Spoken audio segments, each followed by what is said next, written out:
Yo, yo, yo, yo, yo. What's up, all you burner stoners and potheads? This is Weedman 420 with the Weedman 420 Chronicles. How are all you vipers doing out there? Mrs. Weedman. Mr. Weedman. How the hell are you? Cold. I bet you knew I was going to say that, didn't you? You're always I'm cold. always cold. We just said before we started the show that I think I don't have a internal thermometer. My body doesn't have one.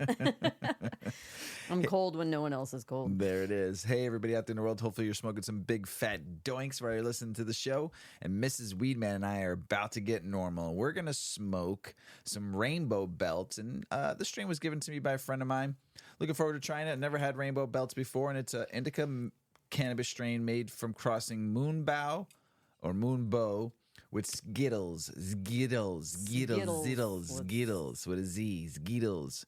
The effects of rainbow belts are mostly calming.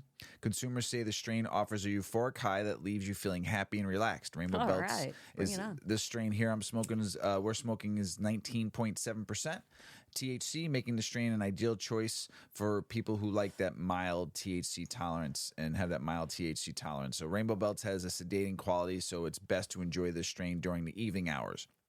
The flavor and aroma of this strain may remind you of a sweet and fruity candy. Medical marijuana patients choose rainbow belts to relieve symptoms associated with insomnia. Oh, are we going to sleep during the show?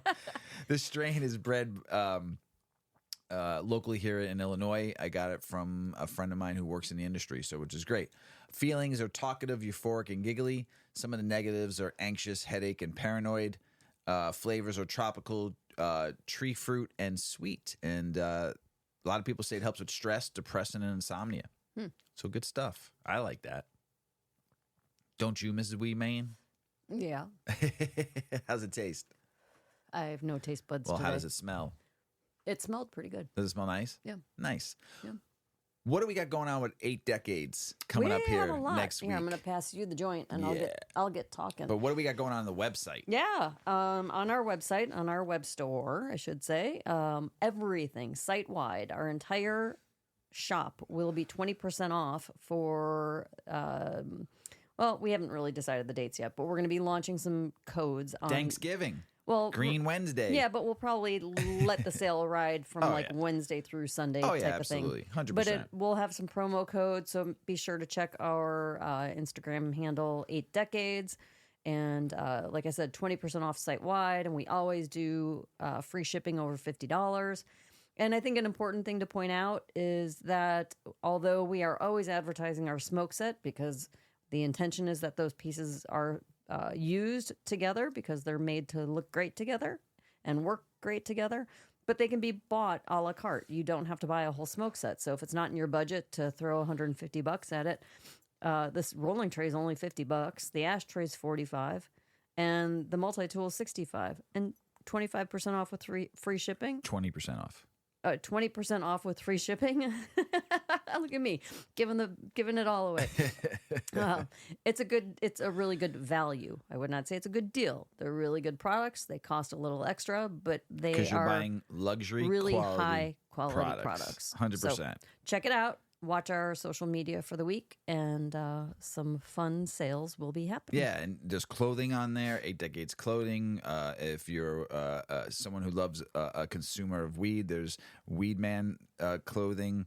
There is hats, there's scarves, there's pins, stickers, tote bags. What the else? hemp clothing is embroidered. Oh, yeah. The hemp clothing's amazing. It's really great. Yeah, Again, also, it's pricey, so grab it while it's 20% off. You're gonna love that stuff. It's about quality with us. We didn't want to buy cheap T-shirts. We bought hemp clothing. We organic cotton clothing. We also have steamrollers on there. We have grinders. What else? Am I missing anything? We've got all sorts of goodies. You gotta check it out. Check it out. You also can read about Mr. and Mrs. Weedman on our bio too. So kind of fun. And you can check out the podcast notes on there too, which is awesome. So Mrs. Weedman, this is not bad. It's not tastes bad. Nice. I'm looking forward to feeling normal.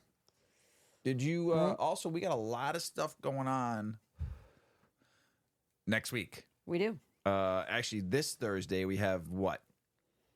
This Thursday we are going to Profesh Sesh. Yes. So that is High Focus Media.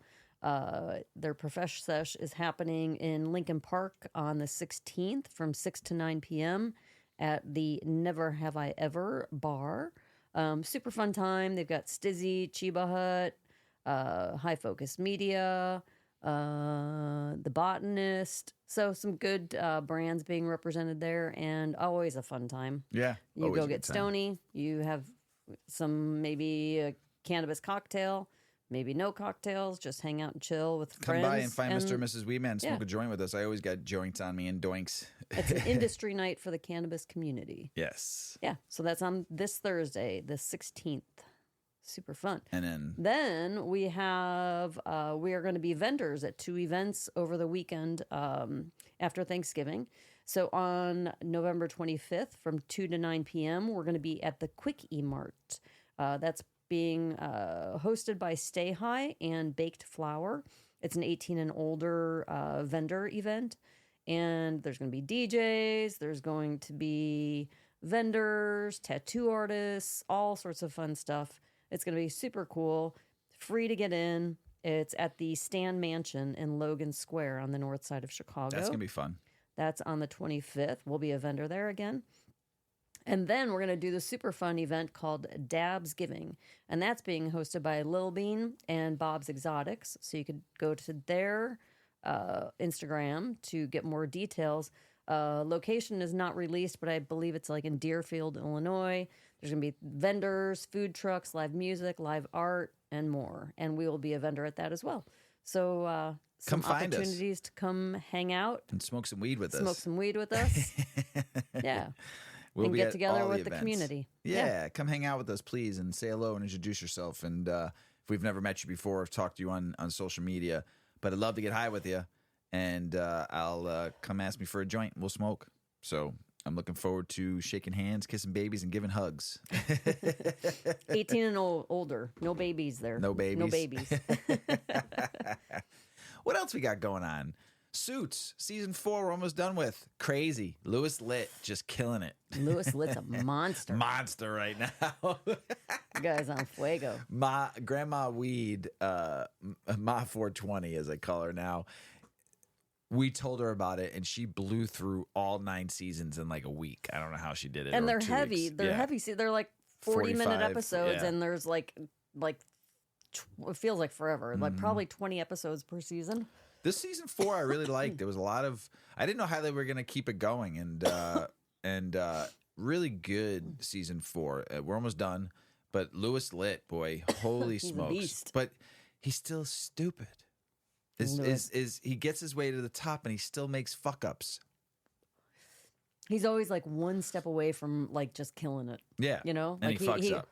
He brings these great ideas. People will compliment him that he's a great attorney, and then he just does some stupid fucking shit. thing. Stupid shit. Yep. Just dumb. Oh, Dumb. silly Dumb. Lewis. Yeah. Tricks so are for kids. yeah, we're almost done. 5 more seasons. I can't believe I just said that. 5 more seasons. So and Almost done. It took us like yeah. 6 months to get through 4 seasons.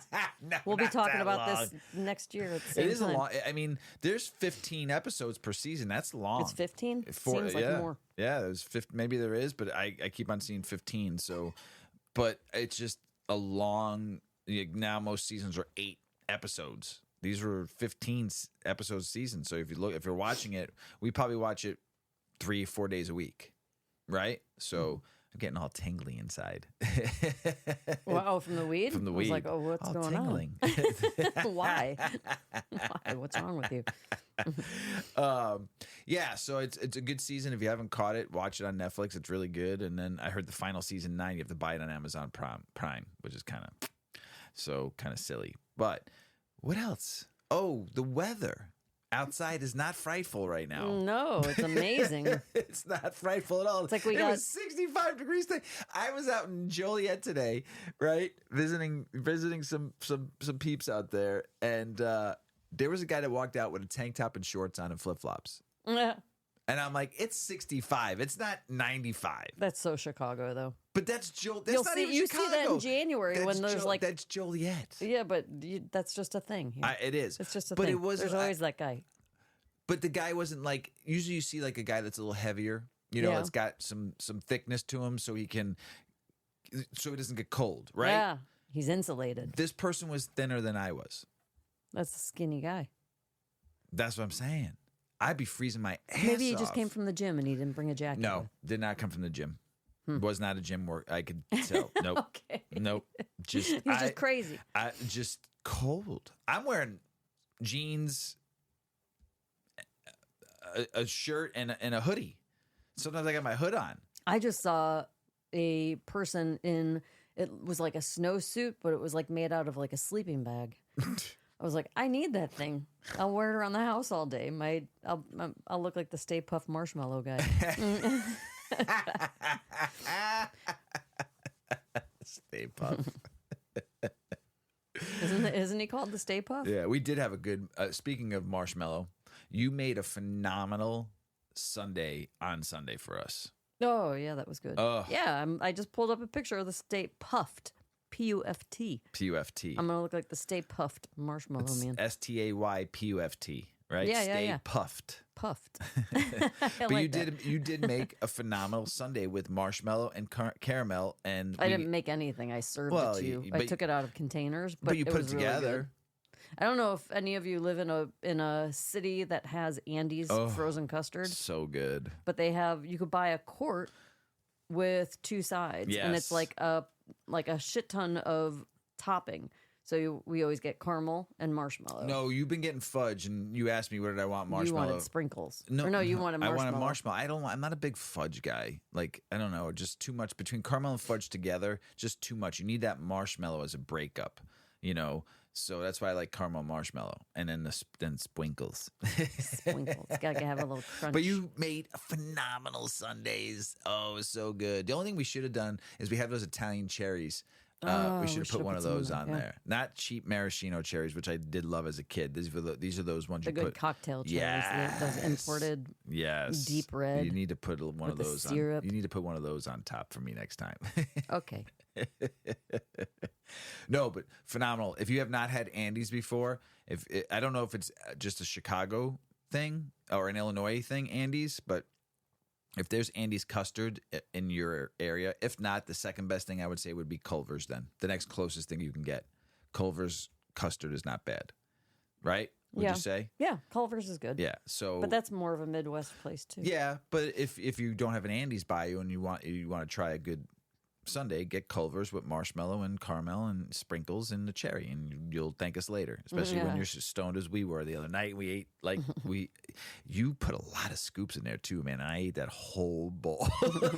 When I got done with you, I'm like, just put one scoop in there from now on, moving forward, because I don't do much dairy. You know, I splurge every once in a while. You know, and have an ice cream sundae or some ice cream, and yeah, that was delicious. You ready to get the show started? I'm ready. You ready? I'm ready. I'm stoned, but I'm ready. Mood altering, pain altering, but not mind altering. And what do I mean by that? And what does this article mean by that? Microdosing with cannabis. We've talked about microdosing in the past here and there, but never about just more of a start precaution. You know, if you're not used to cannabis, start low and go slow. Start with 2 milligrams or 5 milligrams, But we never really got into why microdosing is also important for the mind and for your mood. Like we smoke every day, right, Mrs. Weedman? We smoke a lot of weed. You're doing that test right now every night for that little survey. I'm involved in a survey. Yes, we'll talk about it in a minute here. But you do a survey every night, and they ask you like how many milligrams of flower are you smoking, per night, right? And you're saying that you smoke a full bowl. Would you say? They're like the equivalent of Yeah. So and then it'll ask you if you've had any used topicals, if you've used other cannabinoid like prominent products, if you've used CBD dominant products, if you've done edibles. So you have to, like, all the categories they ask you, right? And then you kind of answer a couple quick multiple choice answers 100%. on. It's a nice little survey they're doing. It's easy, it's quick, but so they do ask about edibles and the dosage that you think you took. So in the past few decades, cannabis has gone from something offered to you back when you were younger in high school or in college, after school, as I always say, Dov Boy was the back alley dude, to something that your friend from yoga class raves about. And while the stigma around cannabis has changed a little bit, maybe a lot, maybe in the middle, but I wouldn't say it's ever changing. Let's just say the stigma. The plant is basically the same. Sure, growers are trying to top better plants, better THC, more crystals, more trichomes, more terps, more flavor, more flavonoids, more esters and flavorants and all the stuff. They're trying to get you to get it all. Now compared to when I was in high school and my younger years and just smoked weed to get high and didn't know anything else about it because I liked the way it made me feel.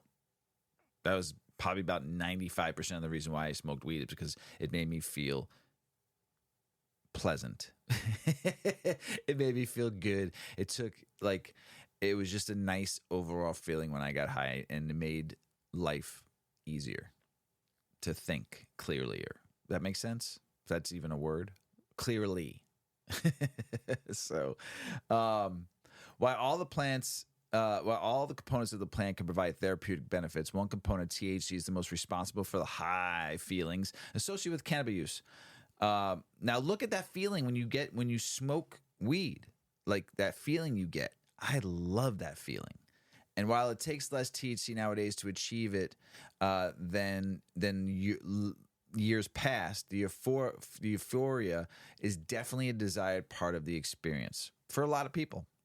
I love the experience of weed because every time I smoke weed, there's always just something new that happens, or I think of something new, or the experience of something that you might have done something years ago and you tried it high and it was like, wow, that experience was way better high. You've said that before? Mm-hmm. Yeah, a lot. So, you may be most familiar with the term microdosing as it relates to psychedelics, LSD, mushrooms, that stuff, but there is microdosing in cannabis. And while the research on microdosing psychedelics is kind of mixed, the concept is that it is possible to get benefits from mind-altering substances without altering your mind when using cannabis strictly for a therapeutic benefit while avoiding the mind-altering qualities. There's a few good things to consider. Cannabinoid ratio. THC is the chemical most responsible for getting you high, the mind-altering effects of cannabis. Less THC means less chance of feeling high. However, THC is effective at addressing pain and other medical symptoms like appetite, so eliminating it altogether may not provide the desired therapeutic effects. As mentioned, the cannabis plant has a symphony of components that work in harmony to provide relief. So choosing products with the whole plant inside is important. The cannabinoid ratio refers to the amount of cannabinoids present in the product in relation to each other. For example, if a tincture says it is a 5-to-1 CBD to THC, that means there is 5 times the CBD versus THC in that product. Or for every milligram of THC, there's 5 milligrams of CBD. Just in case if you didn't know ratios, sometimes numbers are confusing, especially if you only see the numbers and you've never been explained what it was, from a consultant or an educator or somebody at the dispensary, or what they write on the packaging. So sometimes it just says the numbers, and do you know what those numbers are actually for?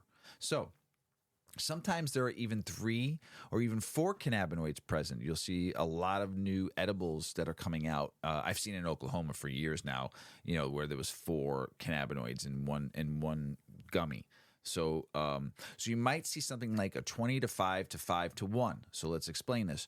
20 milligrams of CBD, 5 milligrams of CBG, which is the mother of all cannabinoids, 5 milligrams of CBN, which is when your THC gets like a fine wine, it's aged.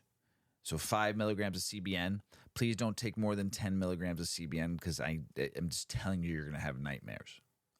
So just keep that on that level with CBN. If you're not used to CBN, start very low, 2 to 5 milligrams, and then work your way in. Okay? And then there might be 1 milligram of THC. So 25, 5, 1. Okay?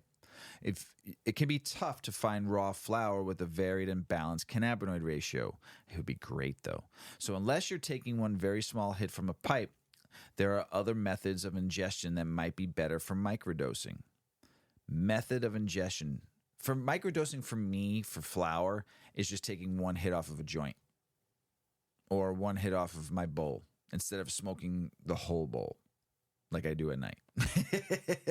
But if I wanted to smoke during the day, if I needed it, and for pain, or if I needed it for just anxiety or stress, I just take one, like a pen. You've always said you like smoking a vaporizer pen, right? Yeah, I a don't cartridge. love how I feel. Not the high or anything. Not cannabis related. I mean more like chest. Like I feel like the vapes are irritating to my lungs. But and you to my have throat. lung issues, though. Yes, too. I have. Yeah, So, but yes, I do like the convenience of them. I like but you to have like it yeah. because you could take one hit off Just of little, it. and you could take a little. You could little take puff, a microdose and be right, done. No big deal. And then you put it off the side and you're good for a while because you microdosed it. I've seen you do it.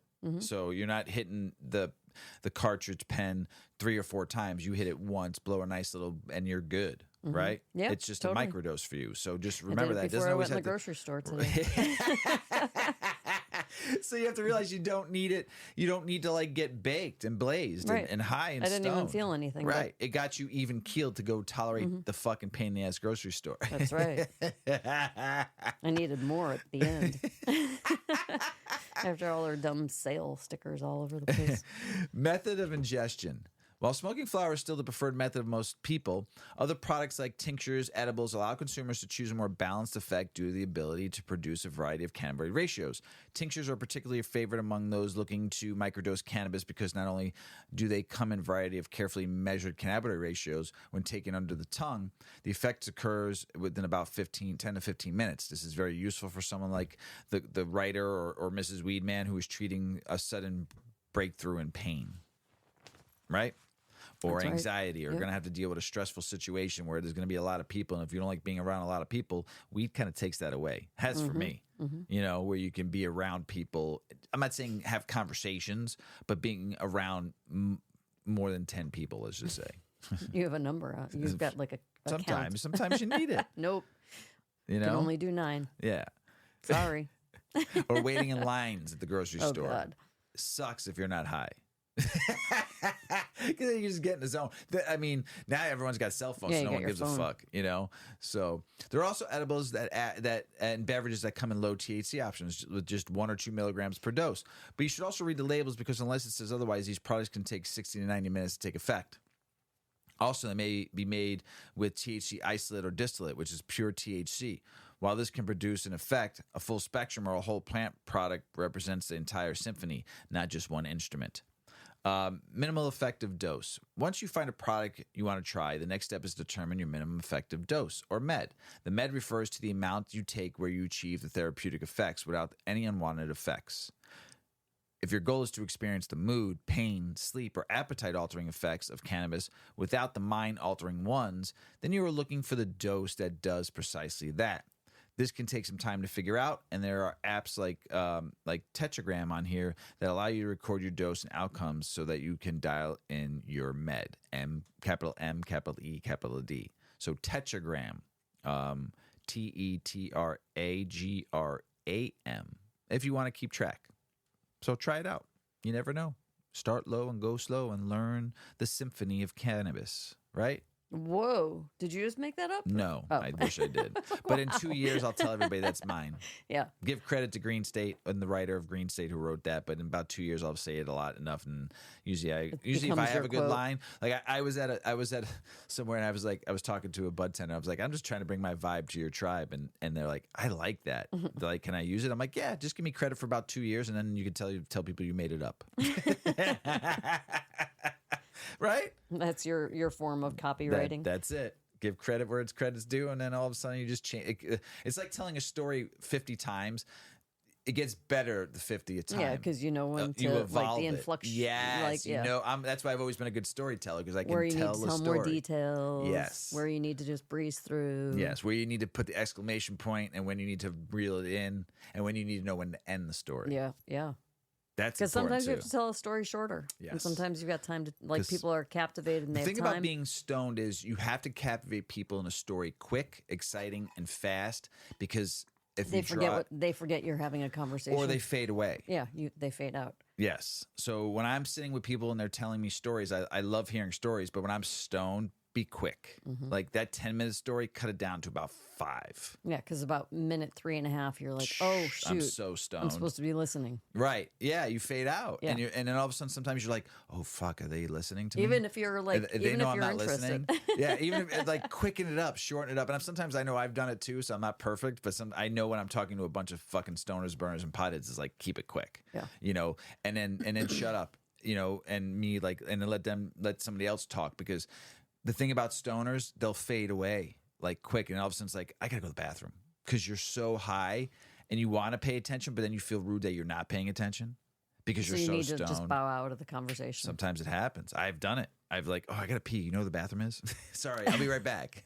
You know, but when if I'm microdosing, is a different story. Like if I'm not really that high, you know, but if I'm stoned, like we go outside with a bunch of people and we smoke like 1 or 2 joints and we come back in, we're pretty high.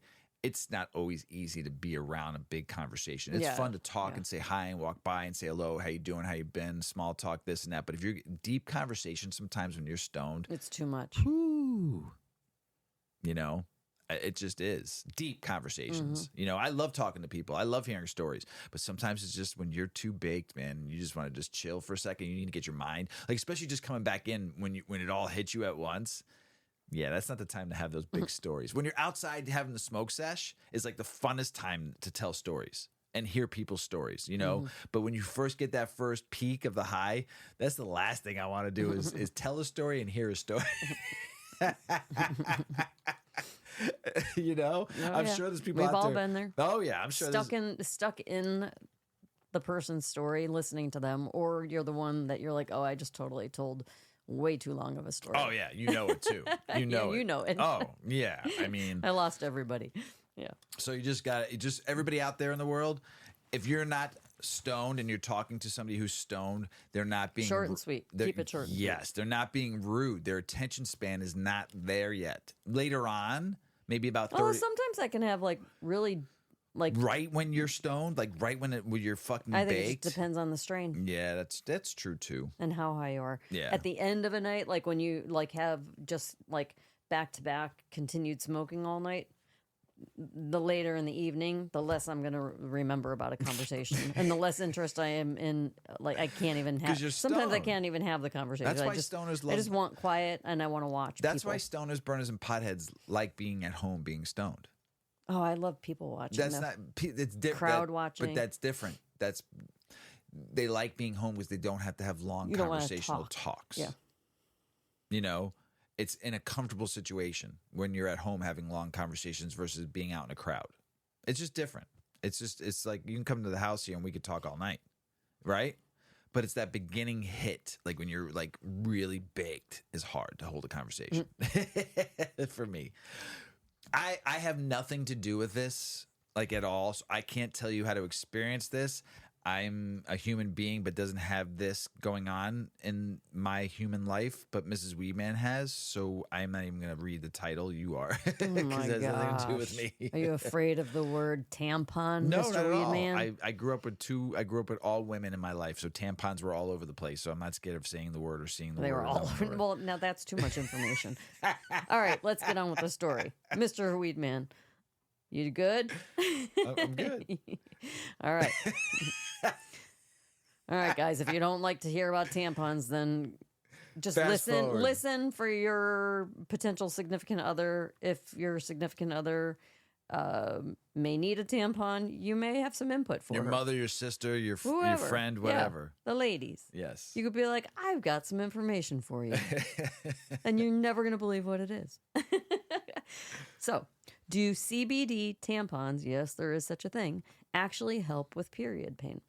We put them to the test. That's not me or Mr. Weedman. That's the article. The buzz around CBD and its supposed benefits has been on the up over the past few years, and now talk has even turned to CBD tampons. But do they actually work when it comes to helping with savage cramps? And how do you know if they're safe to use? We investigated by putting female health brand Daye, DAYE', CBD infused tampons on trial and digging into the science behind them. First up, let's explain CBD. It's not the same as weed. at least not in the way you probably think about weed, for instance, smoking it to get high. The confusion is understandable. CBD is a non-psychoactive compound that's also derived from the cannabis plant. Libby Clark, managing consultant of toxicology at specialist cannabinoids brand Boughton, explains CBD is a cannabinoid that occurs naturally in cannabis plants. It is not psychoactive, which means it won't make you feel high. The high associated with cannabis use comes from THC, which is a different cannabinoid.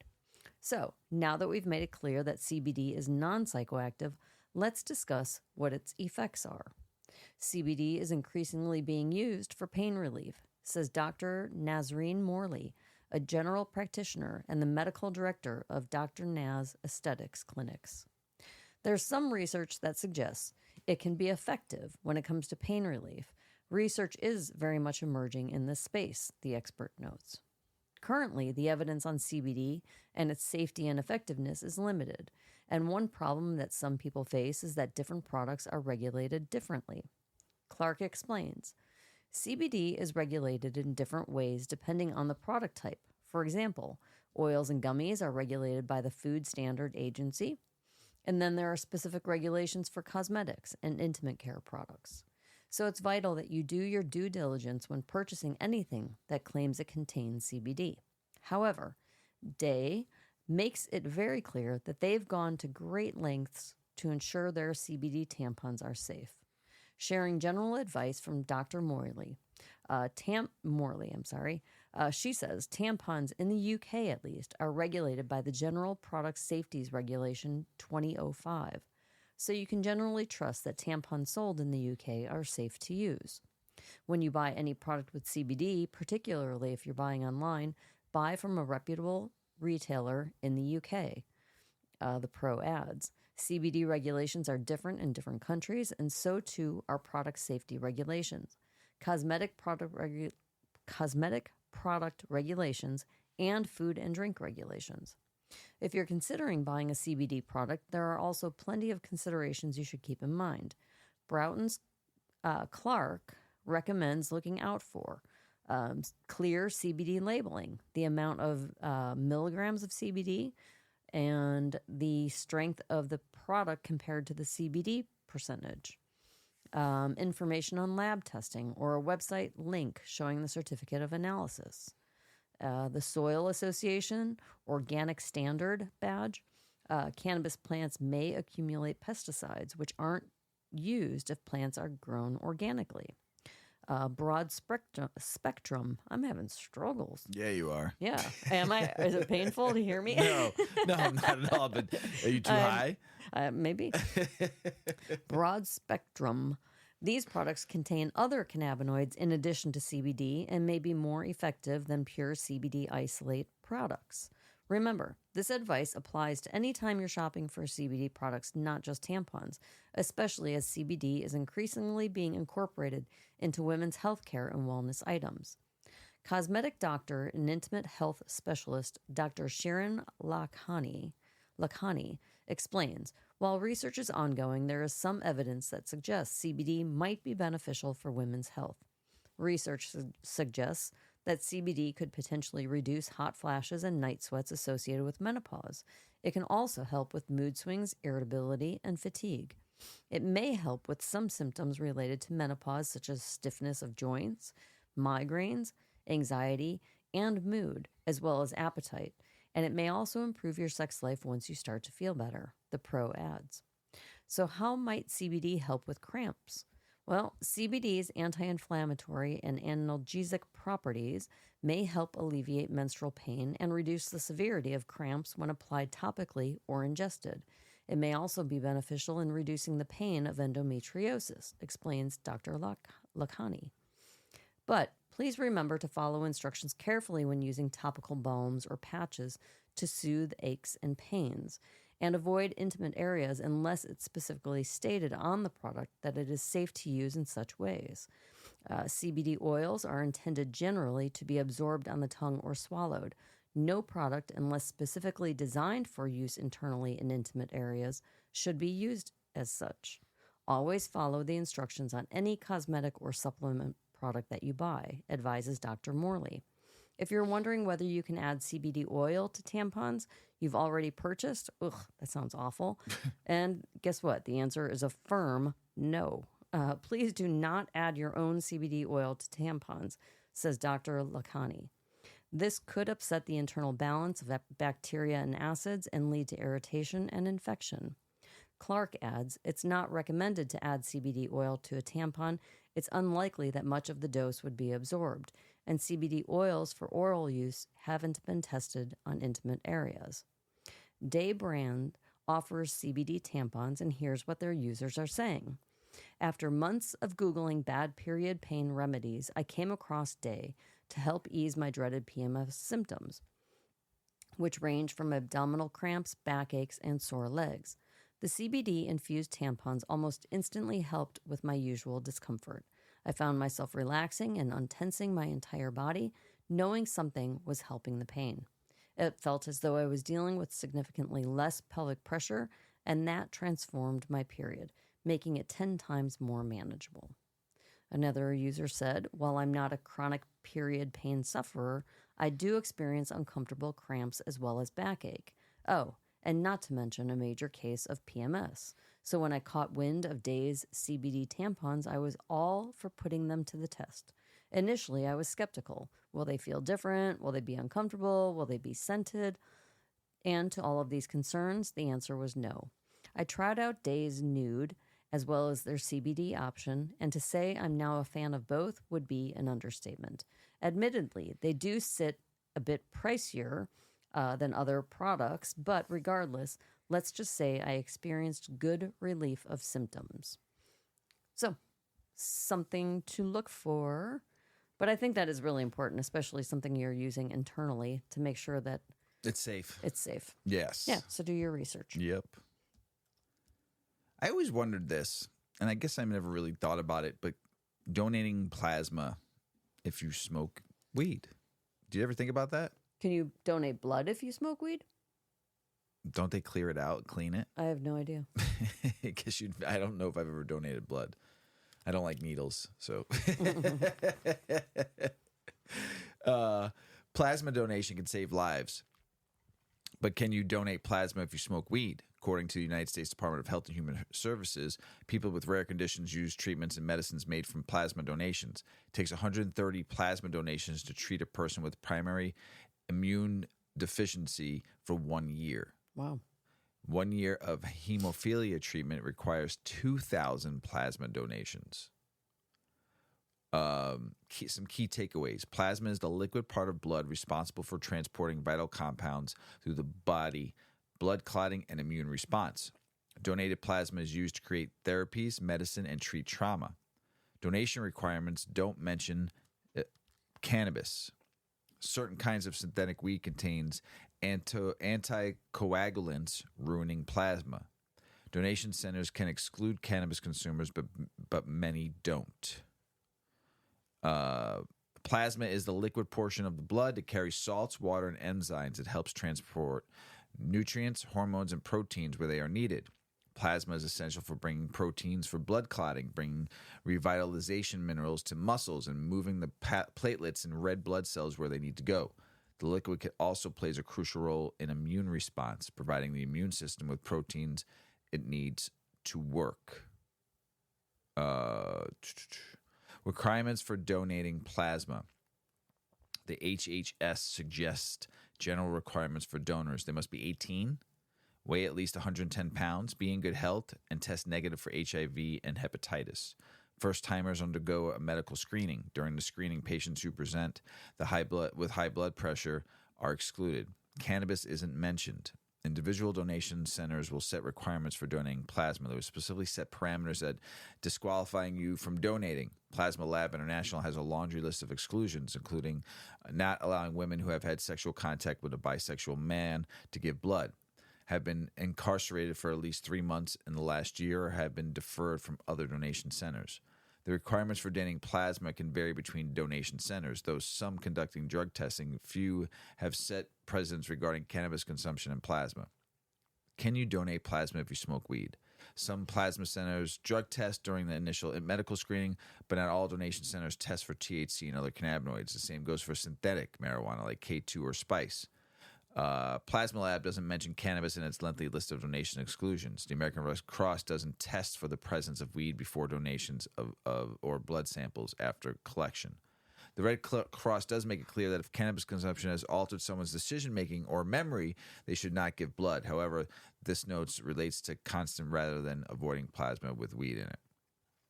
Synthetic marijuana plasma donations, the Food and Drug Administration leaves it up to the individual donation centers on whether they accept donations with synthetic marijuana. However, particular kinds of synthetic marijuana can contaminate plasma. So the final verdict, can you donate plasma if you smoke weed? There isn't any known reason why cannabis users shouldn't smoke weed unless it's synthetic. However, individual plasma donation centers have the ability to exclude those who have consumed. It is not wise to make donations while under the influence, though, to maintain the capability to provide consent. Donating plasma is one way to give back. In June of 2023, there was a high need for donations. Can you donate plasma if you smoke weed? Can the rest? This is just people asking and wondering. Can rest easy knowing that most donation centers won't test for THC. Just be sure to show up sober to donate. Cool? What is the awe? Oh. That kind of awe? Or when you see something beautiful and you go, oh. Yeah, like that. What's that the feeling? Awe? Yeah. Well, science explains how marijuana inspires awe. Marijuana regulates two subtle but important gateways through which we experience life. Regular cannabis users often report an important side effect of smoking marijuana. Everything in life seems amazing. Pizza becomes heavenly, nature walks seem like you're exploring the Garden of Eden, mediocre Netflix shows elevate to masterful works of art. Now, science explains how marijuana inspires awe. This is by design, your brain's design, more specifically. We don't usually talk about awe as an emotion in public. Negative feelings like anger, sadness, and fear crowd the discourse space instead. But awe is an essential ingredient to the experience of being alive. The emotion derives from a novel sensation or moment in your life, a feeling that you can't believe you're lucky enough to witness something you might describe as magical. Awe occurs because of an almond-shaped collection of cell bodies called the amygdala. Previously, you may have heard of the amygdala described as the brain's fear center. That vastly oversimplifies it. The amygdala regulates many of your emotions and behaviors, including pleasurable feelings like awe. As explained by Timon L. Cermak, a psychiatrist who specializes in addiction medicine, one way the amygdala facilitates awe is by organizing incoming stimuli. When an unfamiliar stimuli arrives, for example, wearing a new ring, the amygdala adds a special zing of alertness to the feel of that ring, Cermak writes. This draws our attention to the new sensations on our finger. After a while, when the feel of the ring becomes the unchanging norm, the amygdala stops adding the zing. We accommodate or habituate to the ring's feel, and it falls into the background of our awareness. Guess what disrupts that familiar feeling of the same old, same old? Your body's natural endocannabinoid system, which is triggered by an uptake of cannabinoids, or put simply, by puffing on a joint. It lowers the barrier to what your amygdala, which has a dense collection of cannabinoid receptors, considers novel or new. It then instructs your brain to release neurotransmitters such as dopamine and serotonin, causing pizza to taste like the best thing you've ever had. We dishabituate to the world, and many stimuli rise up out of the background and back into awareness, Cermak writes of this effect. But cannabis also produces awe in a more subtle way. A 2015 study published in Emotion analyzed the relationship between inflammation and negative emotions. Researchers noted that poor mental health often leads to poor physical health. One example was that high inflammation correlated with clinical depression. However, researchers discovered the strongest relationship was between inflammation levels and awe. Why would awe be such a potent predictor of reduced pro-inflammatory cytokines, researchers wrote? One reason is that pro-inflammatory cytokines encourage social withdrawal and reduce exploration, which would serve the adaptive purpose of helping an individual recover from injury or sickness. On the other hand, awe is associated with curiosity and a desire to explore, suggesting opposite behavioral responses to those found during inflammation. They added, in this sense, experiences of awe may be part of an integrated response that includes emotional and biological responses that facilitate approach and social exploration. Multiple studies have noted marijuana's anti-inflammatory abilities. It is within reason that by reducing inflammation, cannabis also opens up users to experiencing awe. Whoa. Sometimes, that's pretty cool, isn't it? Pretty awesome. Yeah. Sometimes you hear marijuana causing users to feel like a kid again. This can be meant jokingly, but it can also highlight those big-eyed wonders we associate with childhood, how new and abundant life seems. Marijuana helps remind users how full and possible life can be. So, Mr. Weedman, let's smoke. Well, I mean, when we have gone on trips and been high going to experience stuff, hikes, it mountains, totally heightens their senses are pleasure, so like the heightened. pleasure zones. Oh yeah, I in mean, your brain. It's so nice to be high and for the experience stuff. Like everything we've done in the last 10 years, like travel, any kind of travel. Now that weed is legal, we don't have to hide it when we're, we go to states that are legal, or even if they're not legal, and we carry weed everywhere we go. It's like when you go do something, it's wow. And there's times where we don't have anything with us, and it's like, imagine how great this would be if we had weed. Yes. Yeah. Which rarely happens anymore. That we don't have any. Yeah, I mean, we always got weed but on us. on the occasion. For you. Yeah. you there's time, there's just really experiences that, I mean, I don't know. I also don't think that every experience is perfect for weed. Like, I don't know. I mean, like, I'll microdose, but to be high, it's not for every, you're right everything. on that. It's not for everything. Microdosing, just having like a little take the edge off. Yeah. But I like taking the the edge off. To be high, there's a time and a place. Yes. And we like being high. Yeah. high. Ohio. So proud of you. Yeah. Going recreational. But the governor and the GOP leaders are going to try to downplay that law and try to take a lot of that stuff out. And one is the home grow. They're going to try to take home grow out. The 12 plants that you're going to be able to grow. Ohio voters, remember, you voted for that 59%. Okay? Or 56.9% voted for cannabis recreational in your state and the laws that go with it. You voted for it. Do not let them take that home grow away from you.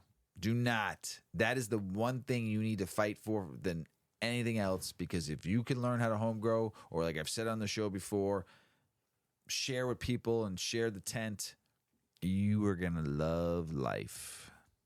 Trust me when I tell you, especially you're going to be growing 12 plants. Oh, don't let them come take this. And when can you buy recreational weed? It'll happen. They got to now write all the laws for it and get everything.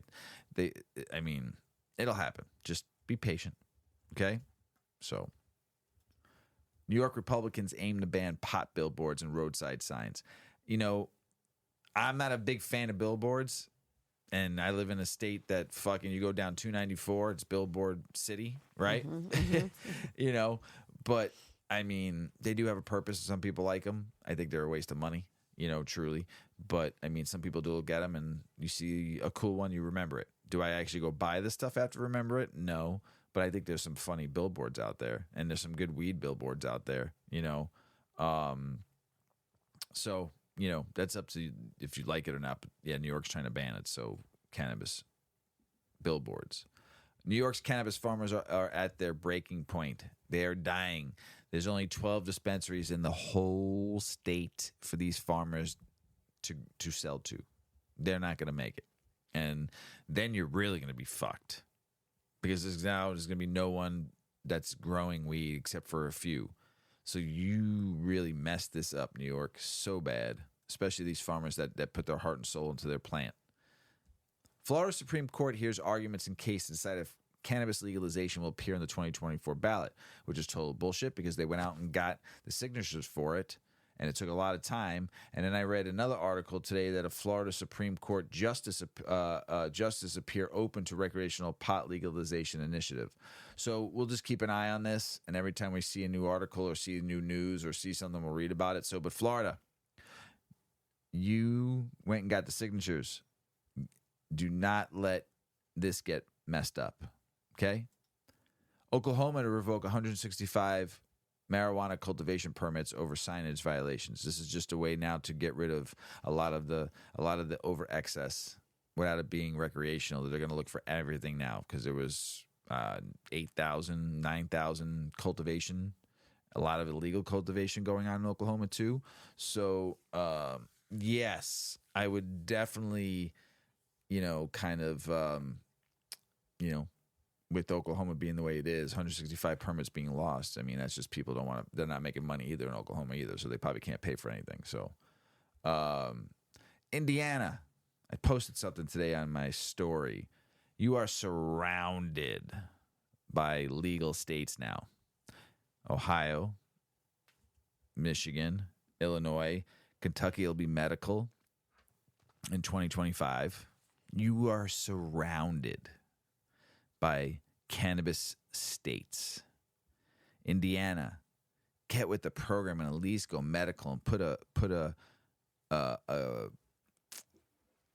let people home grow 12 plants and then don't worry about it, because if people can home grow, who cares about recreation? Just let people do a caregiver program too. Make it right. So, and you can't vote on the matters yourselves. So it has to go through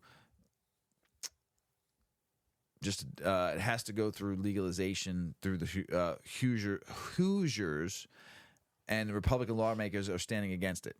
So, Indiana, you need to fight for it, because you are now just going to be able to go anywhere you want and buy it, except for in your own state.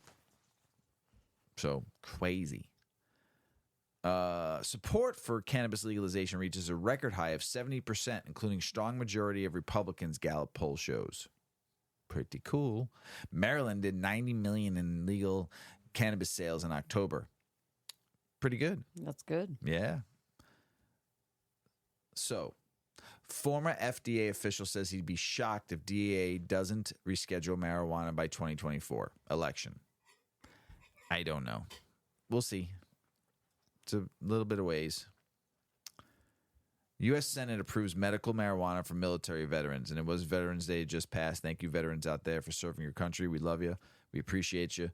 But it still has to get passed through the House, which is a fucking complete mess right now, and then it has to go to the president's desk, and it should be fucking signed. So, I mean, it should just go through. It should just be passed. We should give all veterans that are part of the VA should be able to get free cannabis through the pharmaceutical end of it through the VA. I would you disagree with that, Mrs. Weemain? No. Caught you off guard there for a second, didn't I? Did. I was having a little moment.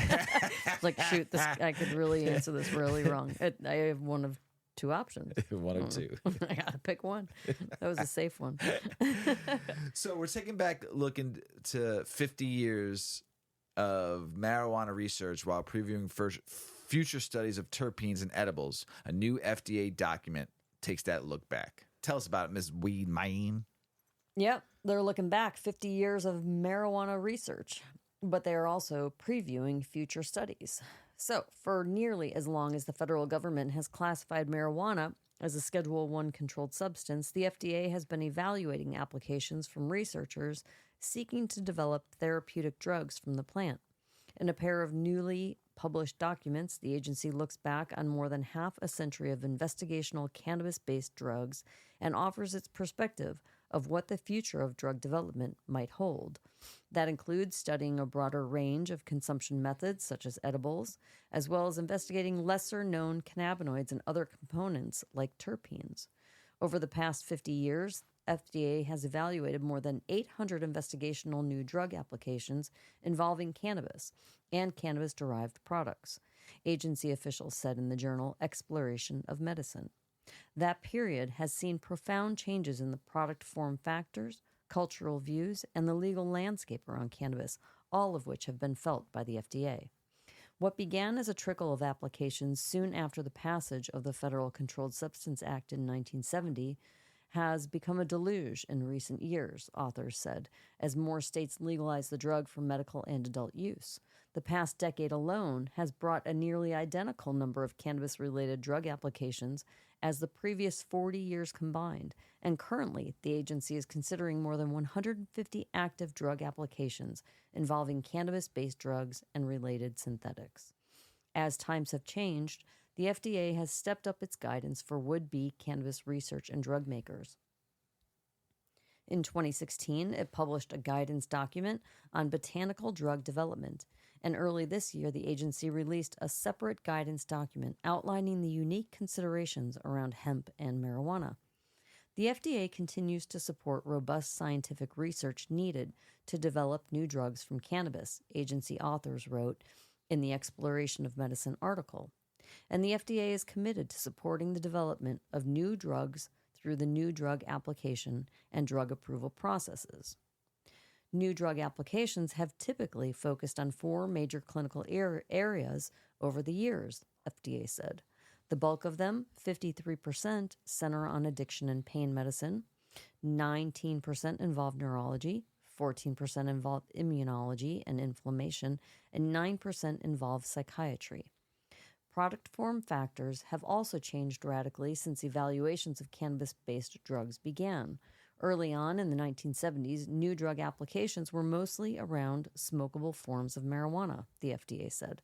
But as more types of products have been developed, fueled in part by state-level legalization, the agency has received more drug applications around oral, vaporized, and infused food products like baked goods and sweets. The past 10 years have brought product proliferation of new product types proposed for use in human clinical trials, as well as an increase in applications, the journal article says. The shift in cannabis delivery products, the FDA notes, is largely the result of cannabis consumers themselves. The emergence of interest in studying these various routes of administration under clinical trials is likely due to changes in the consumer in the United States, authors wrote. In recent years, consumers have transitioned from exclusively smoking dried cannabis flower to consuming other non-flower forms, such as edibles. Amid the changes, the FDA authors said that the challenges remain around developing cannabis-related drugs for clinical trials, especially around safety and the unknown qualities of lesser-known chemicals. They said, these research challenges include, but are not limited to, absent and or inadequate quality and manufacturing information, unknown safety profiles, and unknown benefits and risks for emerging compounds, and the complex matrix effects on testing of final product formulations. In addition to new products and form factors, they also expect the use of newly identified or less common cannabinoids, as well as other components of the cannabis plant, such as terpenes. Despite the shifting legal landscape and growing diversity of product types, research into cannabis remains difficult as a result of its Schedule I status, as well as laws specifically limiting study into marijuana. Changes are coming, though. Last year, the DEA finally ended a long-standing monopoly on marijuana manufacturing for research purposes domestically. The agency noted it's also implementing rules to streamline cannabis access for scientists, following the enactment of a cannabis research bill late last year. The DEA is currently carrying out a review of marijuana's scheduling status after receiving a recommendation from the Department of Health and Human Services to move it from a Schedule I to Schedule III drug. The FDA has approved a small number of cannabis-derived medications and similar synthetics, but the agency generally does not approve holistic or plant-based medicines. If marijuana was rescheduled as proposed, following a scientific review directed by following a scientific review directed by President Joe Biden, it would remain federally illegal except for medical use with a prescription from a doctor. Meanwhile, a top Democratic reintroduced a bill to federally legalize, tax, and regulate marijuana in September, with provisions to expunge prior cannabis convictions. As for CBD, one of the few parts of cannabis plants that no longer is scheduled, the FDA has been slow to issue rules following Congress's legalization of the cannabinoid through the 2018 Farm Bill. The FDA said it carried out a comprehensive review before reaching their January conclusion that they couldn't effectively regulate the complex market. The resulting uncertainty is widely blamed as a primary driver of the hemp industry's recent economic woes. It's also led to confusion within the marketplace as businesses continue to sell a widening variety of cannabis products, including intoxicating cannabinoids such as Delta 8 THC, without meaningful oversight. And while there is some disagreement about the scope of FDA's current regulatory authority, they largely agreed that Congress needs to take a more holistic approach to the issue and consider rules for all hemp-derived cannabinoids, including Delta 8 THC. So, that's where we're at, where we've been, and where we're headed. Where we're going. Well, we'll see. Yeah. International news. Ireland's first cannabis clinic opens 4 years after medical program launches. Despite the fact that Ireland legalized medicinal cannabis in June of 2019, the country had yet to open a medical clinic centering the needs of prospective patients until now. 4 years. 4 years. That's ridiculous. So they're saying it's a step forward for medical cannabis in Ireland. Okay. We'll see. Traces of cannabis in human bones suggest 17th century Italians were recreational pot users. Hey, it's in your blood. In my blood. Scientists examined 9 femur bone samples from people who lived in 1600s Milan. People have been consuming weed for a very long time. Ancient Greek historian wrote about flowers with the psychotropic effects in 440 BC, and medical records from Middle Ages in Europe show cannabis was widely administered to treat everything from gout, urinary infection, and birthing pains to weight loss, as well as being used as an anesthetic. In 1484, Pope Innocent passed a bull or decree labeling cannabis an unholy sacrament and banning its use among the faithful. During the time of the Inquisition, medicinal and hallucinogenic herbs were associated with magic and witchcraft. For the centuries that follow, there's been no hard evidence of its use. That is until now, with the discovery of a team of forensic scientists in Milan, Italy, of traces of cannabis and remains of 2 skeletons from the 17th century. We know that cannabis has been used in the past, but this is the first study ever to find traces in human bones, says biologist and doctoral student Gia Giordano at the University of Milan's Laboratory of Forensic Anthropology and Odontology and Laboratory of Toxicology and Investigation. That's a lot of stuff. A lot of titles. Yes, this is an important finding because there are very few laboratories that can examine bones to find traces of cannabis. The study was published in December, issued in the peer-reviewed Journal of Archaeological and Science. The goal of the study was to find traces of plants used for medicinal recreational purpose in the general population. That's cool. I think that's amazing. Makes me happy. Here's another 10,000 skeletons dating back to ancient Roman times that they're going to do studies on to see. That's pretty cool. Mm-hmm. That's a lot of bones. German lawmakers postpone marijuana legalization vote scheduled for next week, pushing proposed reform into 2024. Boo, Germany, boo. You were doing social clubs. You weren't even doing anything else. How hard it is to pass that stuff. Come on now. You were supposed to be like the forefront leader. And Malta and Luxembourg still got you. They got you. And they're doing just fine. Empathy. There's good empathy, right? I think most empathy is good. And then there's apathy, though. Yep. Right? Yeah. Well, we're not talking about that. We're talking about empathy. I know. I get it. So what is cannabis and empathy? Well, the study shows regular users might have greater emotional understanding. Very cool. A study has found that people regularly using cannabis tend to have more empathy.